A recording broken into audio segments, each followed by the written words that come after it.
So, good afternoon everyone. I am Dr. Mary Angeline Dotillas Kinsat and I'm welcoming you to another health session for this month.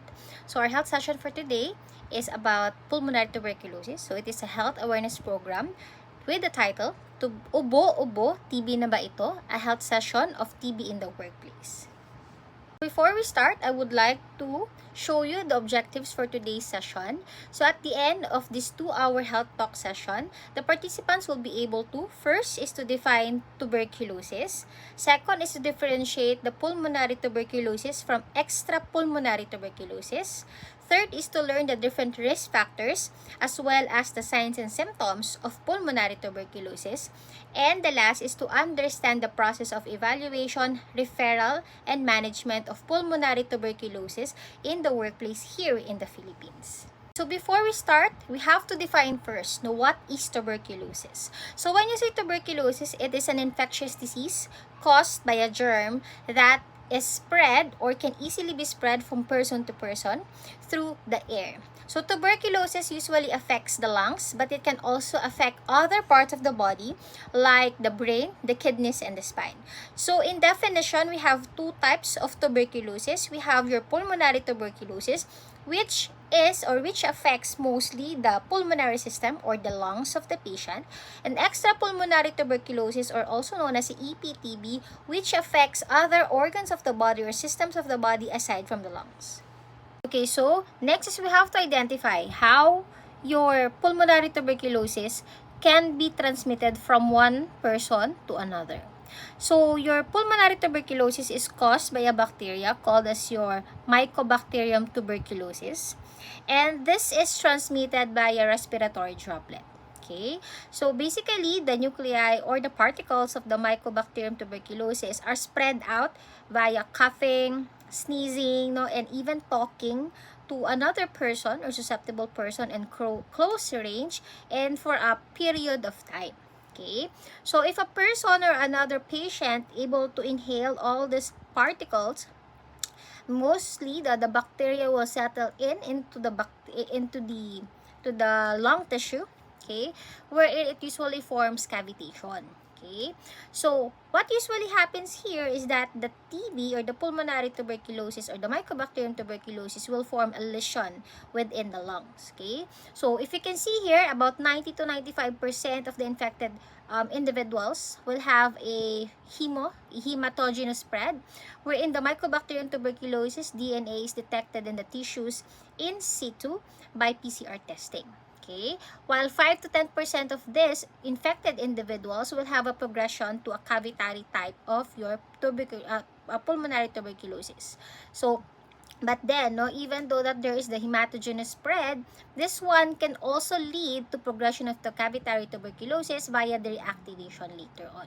So, example of this reactivation, what are the risk factors for the reactivation? So, there will be the immunosuppression, immunosuppressive patients who are taking immunosuppressive drugs, those who will lower the immune system, and patients who are susceptible, who are immunocompromised like HIV patients, and those cancer patients who are taking in anti-cancer or anti-neoplastic medications.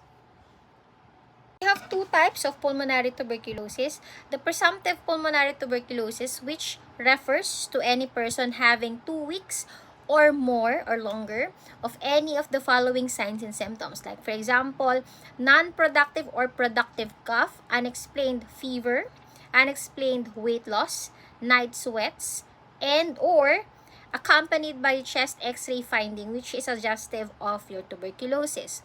Another is a presumptive extrapulmonary tuberculosis, which refers to anyone having signs and symptoms of specific to the suspected extrapulmonary site with or without general constitutional signs and symptoms.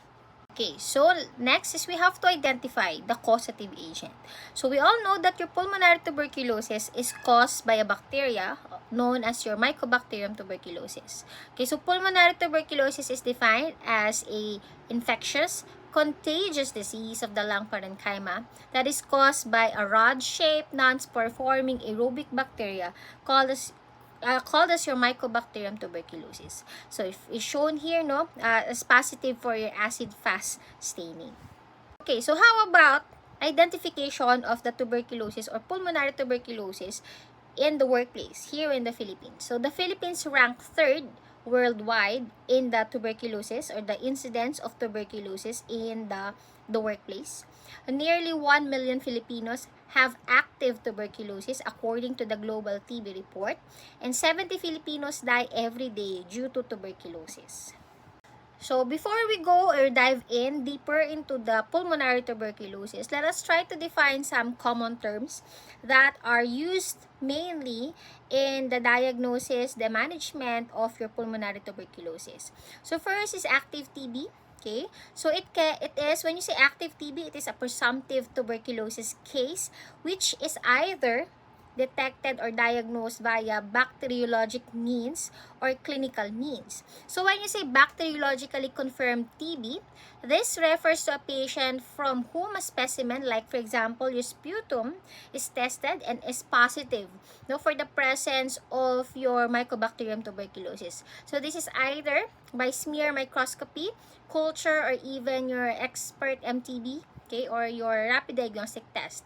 When you say clinically confirmed tuberculosis, this refers to a patient whom was not bacteriologically confirmed yet, but the signs and symptoms all pertains or are present. Okay, it's present, and the diagnosis is made by the physician. Okay, so this includes the signs and symptoms, x-ray findings, the history of exposure, as well as the activities and other imaging tests that may conclude or may support the diagnosis. Okay, so that is for your active TB. When you say latent, the latent tuberculosis, it is a person who was diagnosed with a TB but considered to be as non-infectious and no active TB.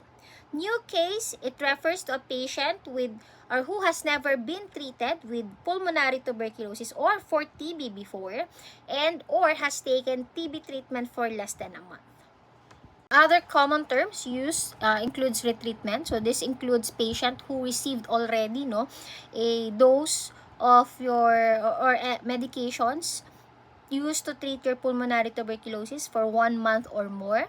When you say relapse, this occurs to patient or pertains to patients who were previously declared cured or treated already and has completed the regimen, the course of treatment, but now diagnosed again, which is bacteriologically confirmed again type of patient or patient with pulmonary tuberculosis. Those who we call treatment after loss to follow-up. These are patients who were previously declared lost to follow-up after interruption of at least 2 consecutive months. And at the end, the patient come back again and they become positive. It is either confirmed bacteriologically or clinically. Again, confirmed pulmonary tuberculosis. Treatment after failure, these are patients who were previously been treated for TB and has been declared failure at the end of the treatment or the management. Okay, so your PTOU or previous treatment unknown or outcome unknown, these are patients who were previously treated for tuberculosis but the outcome of their most recent course treatment is unknown or undocumented. Okay, so how about the risk factors? Okay, what makes or what increases the risk of a patient of contracting pulmonary tuberculosis? First is the positive history, of having friends, family who contracted also pulmonary tuberculosis. So this is a positive contact for TB patients. Next is that patients who were treated, or has a history of PTB management or treatment before. People living with HIV, elderly patients, so beyond 60 years old and above, those who are diabetics or diagnosed with diabetes mellitus, either type 1 or type 2, smokers, healthcare providers, those who are living, indigents, urban and rural indigents, and those patients who are considered to be immunocompromised. okay, or immunosuppressed patient, like for example, the patients who have silicosis, who receive solid organ transplant, connective tissue, or those who have autoimmune disorders, those who have end-stage renal disease, who use chronic, who are considered to be chronic corticosteroid user, who has a history of substance or alcohol abuse, and those who are receiving chemotherapeutic agents. So how about the pathophysiology? So pulmonary tuberculosis, as I mentioned, is usually transmitted via respiratory droplet, right? So the infectious bacteria are usually generated when a person with a pulmonary or any type of TB disease coughs out, speaks, or sings. Depending on the environment, this bacteria can remain suspended in the air for several hours. The TB bacteria are transmitted through the air, not by the surface contact. Transmission occurs when the person inhales the bacteria and the bacteria traverses through the mouth and the nasal passages, upper respiratory tract, and the bronchi, and reaching the alveoli of the lungs later on. Okay, so again, no, not everyone who are exposed can immediately have the tuberculosis or the infectious pulmonary tuberculosis. So very important will be very important is four risk factors, no, or factors that may conclude the transmission of the disease. So this includes a susceptibility. Is the patient susceptible or are considered to be higher risk for pulmonary tuberculosis? The another one is the infectiousness of the agent, no, or the exposure, the person that the patient was exposed to. The environment, for example, is the patient living in an enclosed or poorly ventilated type of environment. Okay, and the next and the last is the exposure. Okay, whether it includes the duration, the frequency, and even the physical proximity of the patient to the person who were diagnosed already with tuberculosis. So now let's talk about the common signs and symptoms of your pulmonary tuberculosis. So it has cardinal signs and symptoms. So when you say cardinal, no, these are the most common signs and symptoms that we can see to our patient. So basically, they last about 2 weeks or more. So we have either a productive or non-productive cough, unexplained fever, no? Unexplained weight loss, hindi natin alam, no? Kain ng kain yung patient. Actually, wala silang ganang kumain for some of them. Thus explains also the weight loss, but it is drastic compared to a normal weight loss, as well as the patient has night sweats. What are the diagnostic procedures or tests that we can do, no, in order to aid us in the confirmation of the pulmonary tuberculosis, okay, or diagnosis for the PTB? First, the most common, no, the one that we encounter mostly in the workplace is your chest x-ray, no, having the PA upright view. Next, no, we have to do another test. If we are, let's say, if the x-ray is somewhat suspicious, we can do other tests, like for example, your sputum smear AFB, pulmonary CT scan, chest x-ray APL, no, especially, no, this is what we usually see in the workplace, no, especially if makikita silang mga like this one. If you can see here in the rightmost area, you have a picture there of the chest radiograph or x-ray of the patient showing you the right upper lobe infiltrations, okay, with the presence of cavity or cavitation already. So if you usually see this one, no, for confirmatory purposes, we can do the chest x-ray APL. Gene Expert, the most common diagnostic tool that we use nowadays, and the PPD, which is the purified protein derivative, or also known as your MAN2 test. MAN2 test, no, this is also known as your tuberculosis skin testing, which is an intradermal type of testing. So if you can see, no, they're going to inject a PPD or the purified protein derivative within the skin or the intradermal area of our skin. So if the patient will have a reaction to it, no, then it will be measured, as well as we are going to take note of the history of the patient, know whether the patient has a positive history of exposure and or the patient is considered to be immunocompromised. So we have here the different test results.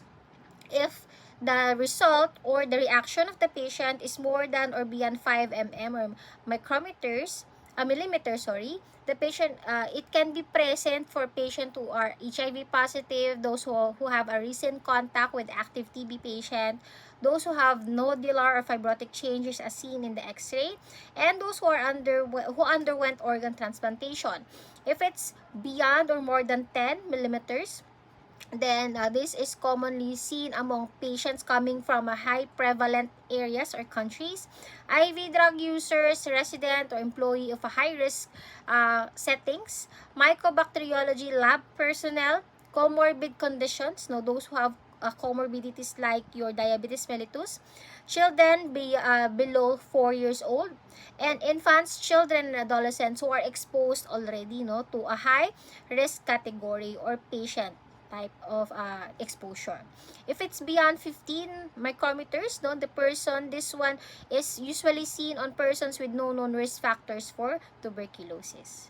Done with the different, with the identification of your pulmonary tuberculosis as well as the determination of your causative agent, let us now go to the different laws and that basically covers, no, the workers who are diagnosed with pulmonary tuberculosis even in the workplace. So the first one is your DOLE Department Order number 73-75. Okay, this is also known as the guidelines for the implementation of policy and programs of tuberculosis prevention and control in the workplace.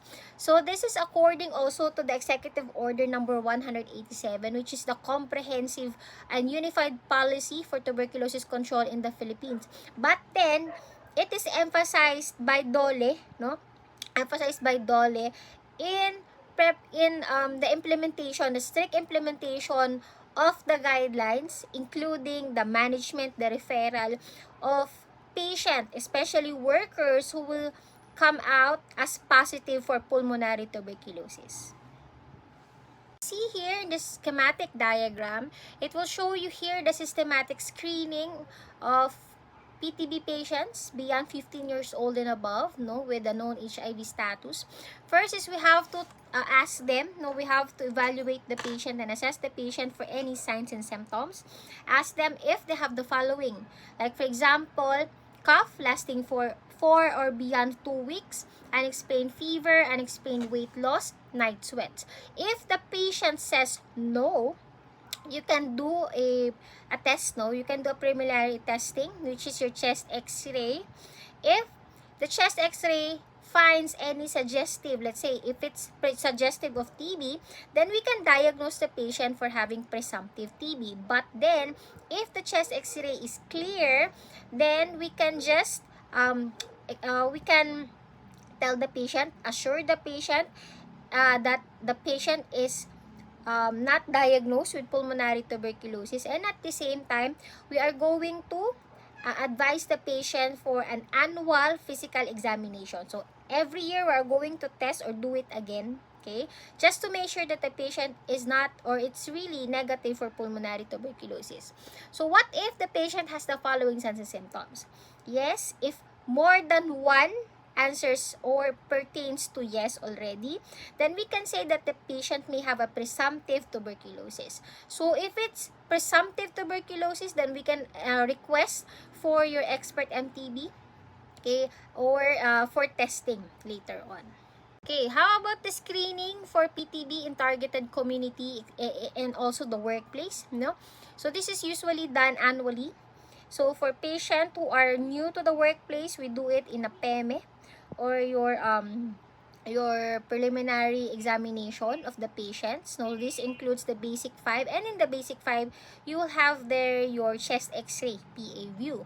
So if the x-ray is done and it's suggestive of TB, okay, we can identify the patient as having a presumptive TB, then we'll request for your expert or gene expert. If the patient's x-ray is not suggestive of TB, then we can end the evaluation there and assure the patient of not having your pulmonary tuberculosis. But what if the patient is, let's say, clinically symptomatic? Okay, the patient has the signs and symptoms and it's already 2 weeks and above. So you can test the patient, no? Aside from the x-ray, you can test for, and if you want to test for the sputum of the patient, you can, normally or ideally, it should be 3 sputum collection. Okay, if the 2 or 3 sputum is positive, then it's clearly a smear positive tuberculosis or bacteriologically confirmed tuberculosis. If 1 smear is positive, collect another 3 just to be sure. If 1 is positive, then it is considered to be bacteriologically confirmed TB. But then, if all the smears are negative, then you can request for chest x-ray. Chest x-ray, if it's consistent with your TB or it is suspicious for TB, then you can classify it as a smear positive TB. But if it is not, then you can end the evaluation and assure the patient. But how about if the smears or the sputum AFB is negative, all the smears? You can refer the patient to a medical observer or to the doctor within the workplace, okay, for the evaluation, further evaluation, and also assessment of the patient. If the symptoms persist, collect another 3 sputum specimens and refer the patient again for the following testing. So in the following slides, here I will show you the different forms that we use in the clinic in order to request for your gene expert for other tests, okay, that can help the patient in identification of or confirm the diagnosis for your pulmonary tuberculosis. So it will show you here your laboratory request form, your NTP referral. The NTP referral form is what we use if we are going to refer a positive patient already to a TB DOTS facility, okay, near the patient, usually within the barangay or the area or the community closest to the patient. Also, we have here the treatment card, the form 4B, which we usually look for if the patient is going to return and going to be re-evaluated again for fit to work.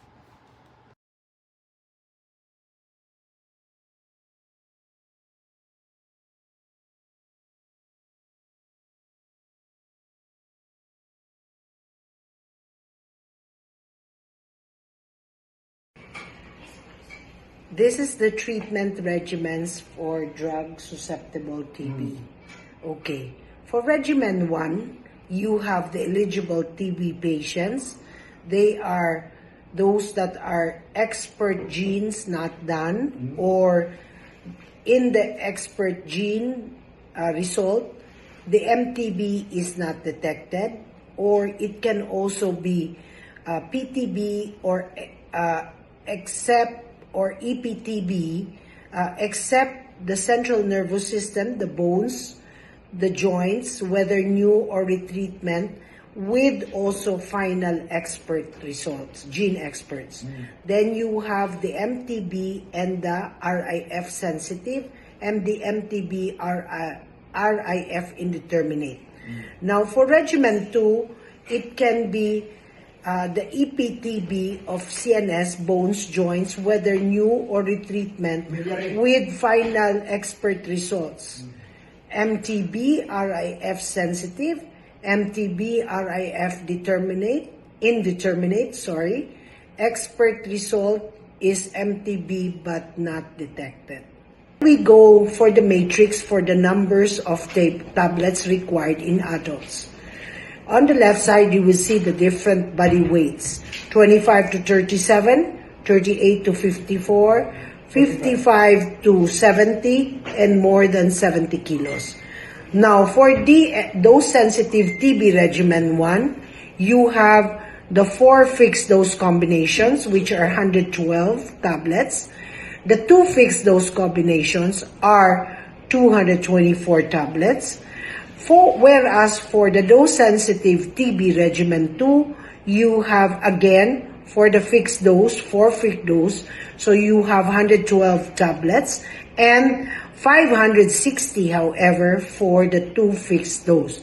Now, as we go on for the increase in the weight, we also definitely increase the number of tablets. Now, for the different Then we go to the management of the different adverse reactions, which are the first line TB drugs. Okay. The adverse reactions that can probably be responsible for the minor, like the gastrointestinal intolerance, we manage it by giving drugs at bedtime or with small meals. Then, the adverse reaction of the orange-colored urine, the drug responsible is rifampicin. All you have to do is reassure the patient because eventually it will diminish, okay? Then you have the burning sensation in the feet due to peripheral neuropathy. The drug of responsible is isoniazid. What do we give? Pyridoxine, which is vitamin B6, 50 to 100 milligrams daily for treatment. Okay? Or you can give it at 10 milligrams daily if you want to prevent that kind of side effect. Now, for mild or localized skin reaction, any of the drugs can be responsible. Therefore, we give antihistaminics. Okay? Then, for arthralgia due to hyperuricemia, the drug responsible is pyrazinamide. We can give aspirins or NSAIDs. If it's persistent, we can request for uric acid because we will be suspecting it's a gouty disorder. Okay? For flu-like symptoms, the drug of responsibility is rifampicin, so we give definitely antipyretics.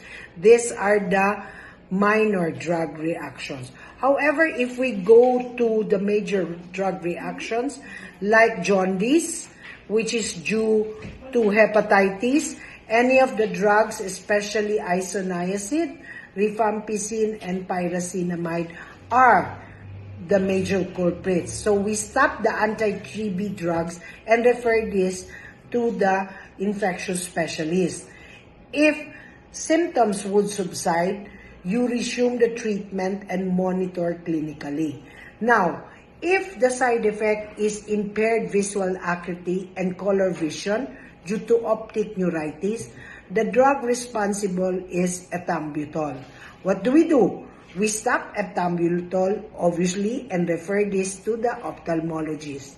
Now, if there is oliguria or albuminuria due to renal disorder, it's again rifampicin. So, stop the anti-TB drugs and refer to the specialist. If there is a craziness or convulsions or psychosis, isoniazid is a drug responsible. So we stop isoniazid and refer to the specialist.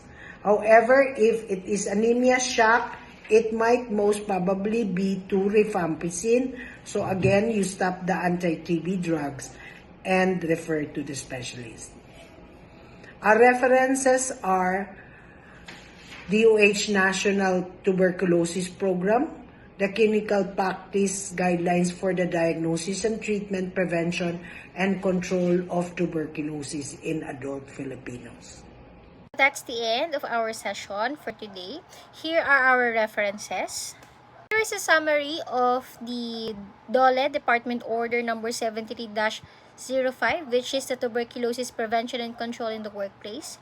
Okay, so this one highlights the important parts of our lecture for today, which includes having a good prevention and control policy program in your workplace, practicing good hygiene, being conscious of the TB disease symptoms for early diagnosis, early consultation with a doctor, minimizing the crowding within the workplace, ensuring proper ventilation within the workplace, and encouraging of the workers to strengthen their immune system through healthy lifestyles. So that's it and for today's session.